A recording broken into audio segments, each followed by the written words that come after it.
Guys வணக்கம். இங்கே வந்து நிறையா பழத்தோட்டம் இருக்குன்னு சொன்னாங்க. அப்புறம் இங்கே வந்து பார்த்தேன்.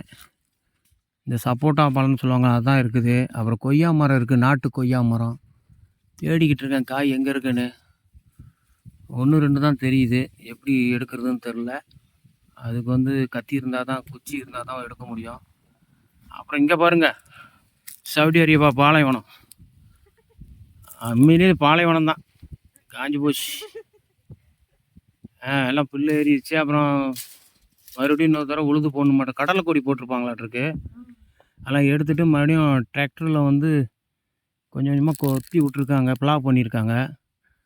விட்டால் ஸ்பாஞ்ச் சகராவாக மாறிடும்னு நினைக்கிறேன். இருக்கிற புல்லும் காஞ்சி போயிட மாட்டிருக்கு.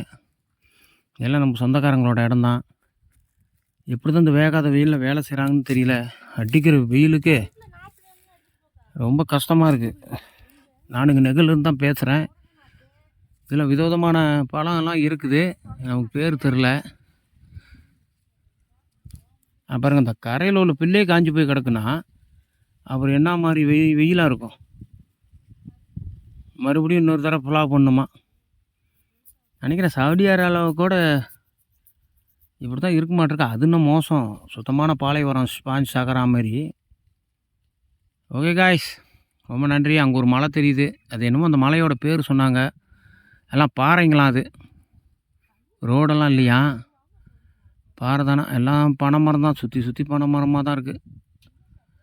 இது தெலுவுக்கு ஒன்றும் பிரச்சனை இல்லை, கருப்பட்டி செய்கிறது ரொம்ப குறவான். இப்போ தான் சீசன் வெளியாகுதான். ஒரு 3 மாதம் இருக்கும். கல் குடிக்கிறவங்க குடிக்கலாம், தெலுவு குடிக்கிறவங்க குடிக்கலாம். அது எப்படின்னு தெரில. ஓகே காய்ஸ், ரொம்ப நன்றி. மறுபடியும் அடுத்த வீடியோவில் சொல்கிறேன். ரொம்ப நன்றி, ரொம்ப நன்றி.